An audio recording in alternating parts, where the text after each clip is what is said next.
हाँ वो कौन, वो अभी कुछ और बात भी कर रहे थे ना अपन उस समय शुरू में जब मंगवाया था।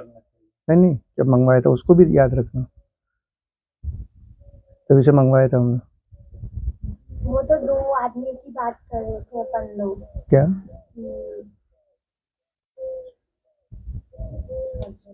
तो कहानी सुनाई। हाँ, किस चीज की? की और लेवे। हाँ, एक गिव एंड टेक का मैं बता रहा था। तो गिविंग वाला जो अपना पहलू है ना, उसको बहुत ध्यान रखना है। देने वाला क्यों ध्यान रखना है? क्योंकि सब चीज कहां से गई है? कॉन्शियस से ही तो गई है ना, हमसे ही तो बना है, पूरा क्रिएट हुआ है ये जगत। तो मुझे देने वाला भाव रखना है,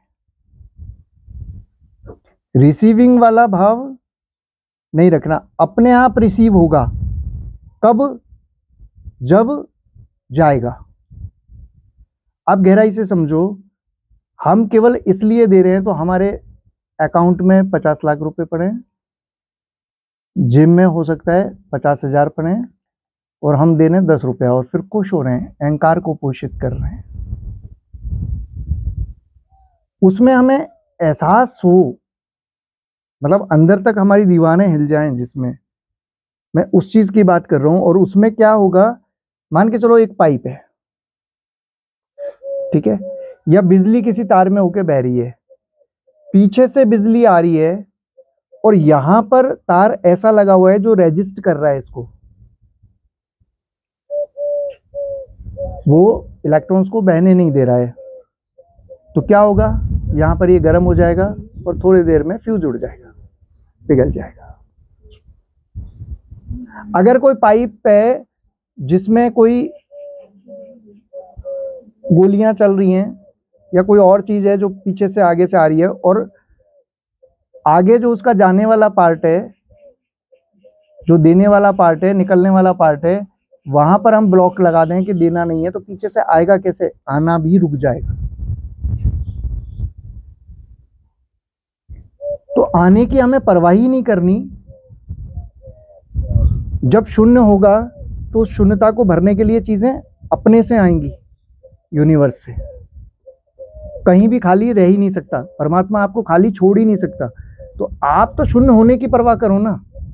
मान के चलो आपके पास कोई भी चीज है,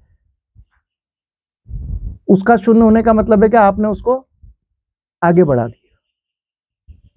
अब आप शून्य हो गए उस चीज से, क्योंकि आपने उसको रिलीज कर दिया, आगे बढ़ा दिया, दे दिया, है ना, गिव कर दिया।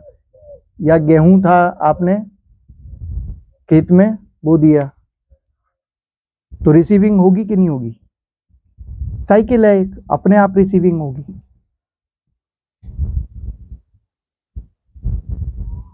तो मैं उस पर एक कहानी सुना रहा था कि एक बार एक व्यक्ति ने कहा ईश्वर को जाकर, समझाने के लिए कहानी है कि मुझे ना आपने बहुत परेशान कर दिया, आपकी बार ऐसा जन्म देना कि बस मुझे लोग देकर ही देकर जाएं, मुझे किसी को देना ना पड़े। तो बोला ठीक है, तथास्तु। एक दूसरा आया, वो बोला कि नहीं भगवान, मेरे को तो ना ऐसा जन्म देना कि मैं दूं ही दूं, मुझे लेना ना पड़े किसी से। तो बोला ठीक है, तथास्तु। दोनों को तथास्तु बोला। तो एक बार ऐसे ही घूमने के लिए आगे कि देखते हैं क्या हो रहा है उनका।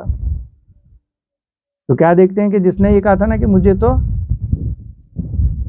देना ना पड़े, मांगना ही मांगना पड़े, लोग देकर ही जाएं मुझे, वो मंदिर के बाहर बैठा है और भीख मांग रहा है, सब उसको देकर जा रहे हैं। और जो ये व्यक्ति था जो कह रहा था कि मेरे को तो देना ही देना पड़े, तो उसको देने के लिए भी तो देना पड़ा ना किसी को, रिसीविंग भी तो हुई उसकी, तभी तो गिविंग हुई ना भाई। दे तभी तो पा रहा है ना, तब रिसीव कर रहा है।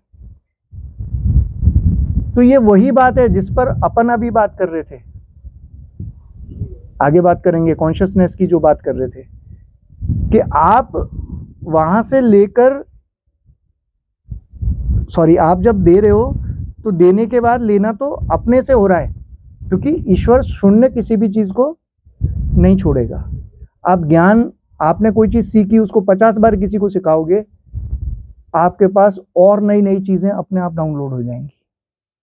करके देख लो, जो टीचर हैं उनसे पूछना, तो क्लास में पढ़ाते हैं या आपने भी कभी किसी को टीचिंग किया हो तो आपको समझ में आया होगा कि जब पढ़ाने लगते हैं ना तो अपने से पता नहीं कहाँ से निकल के आती हैं, क्योंकि हमने देना शुरू किया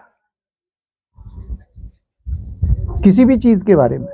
लेकिन भावना किसी की मदद करने की होनी चाहिए, उसमें ये ना हो कि भाई मुझे मिलेगा इसलिए मुझे देना है। ये बहुत गहरी बात है। अब इसको बंद कर। हाँ, अब नया बना।